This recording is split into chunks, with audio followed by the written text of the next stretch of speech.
warahmatullahi wabarakatuh. Perkenalkan, nama saya Edi Supriyadi, NIM 2019 A1E 006 dari Universitas Muhammadiyah Mataram, Fakultas Keguruan dan Ilmu Pendidikan, Prodi Pendidikan Sejarah.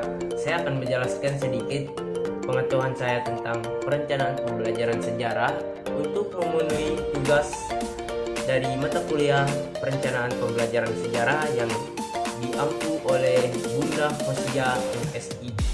Baik, silakan simak saja video yang saya buat berikut ini. Pengertian perencanaan pembelajaran. Menurut Remendikbud nomor 65 tahun 2013 tentang standar proses rencana pembelajaran, RPP adalah rencana kegiatan pembelajaran tatap muka untuk satu pertemuan atau lebih. RPP dikembangkan dari silabus untuk mengarahkan kegiatan pembelajaran peserta didik dalam upaya mencapai kompetensi dasar. Perencanaan pembelajaran merupakan penjabaran, pengayaan, dan pengembangan dari kurikulum. Dalam membuat perencanaan pembelajaran, tentu saja guru selain mengacu pada tuntunan kurikulum juga harus mempertimbangkan situasi dan kondisi serta potensi yang ada di sekolah masing-masing. Hal ini tentu saja akan berimplikasi pada model atau isi perencanaan pembelajaran yang dikembangkan oleh setiap guru disesuaikan dengan kondisi nyata yang dihadapi setiap sekolah. Pentingnya perencanaan pembelajaran. 1. Pembelajaran lebih sistematis adanya RPP. Mengapa? Karena ini bisa mengarahkan guru agar merancang sebuah metode pembelajaran yang disenangi siswa.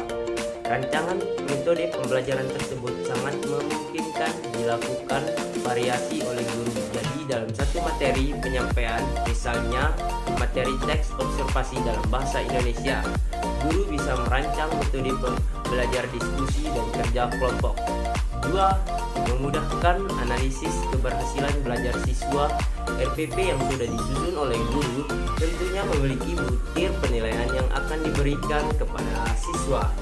Butir penilaian dalam RPP tersebut jika sudah diterapkan ke siswa dan guru bisa melihat nilai yang didapat mereka. Dari nilai tersebut, guru bisa melihat apakah butir penilaian yang ada di dalam RPP sudah dicapai oleh siswa dengan baik atau tidak.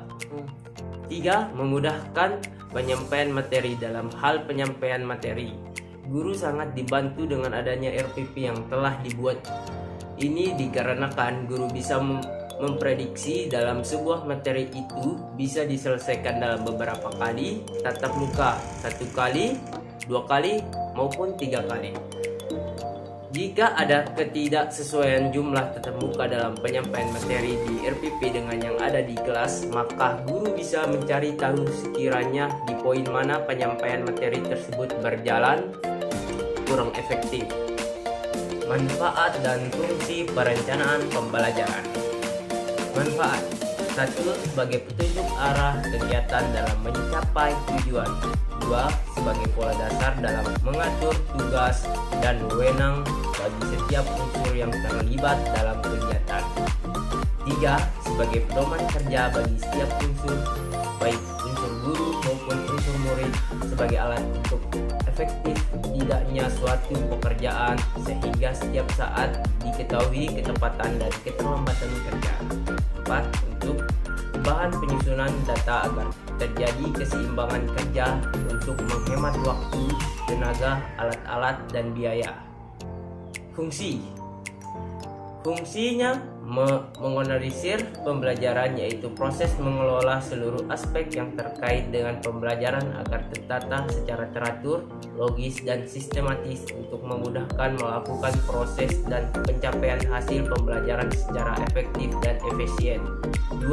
Berpikir lebih kreatif untuk mengembangkan apa yang harus dilakukan siswa, yaitu melalui perencanaan proses pembelajaran dapat dirancang secara kreatif, inovatif. Dengan demikian, proses pembelajaran tidak dikesankan sebagai suatu proses yang monoton atau terjadi sebagai suatu rutinitas. 3. Menetapkan sarana dan fasilitas untuk mendukung pembelajaran melalui perencanaan sarana dan fasilitas pendukung yang diperlukan akan mudah diidentifikasi dan bagaimana mengelolanya sehingga sarana dan fasilitas yang dibutuhkan dapat terpenuhi untuk menunjang terjadinya proses pembelajaran yang lebih efektif. 4. Memetakan indikator hasil pembelajaran dan cara untuk mencapainya, yaitu melalui perencanaan yang matang.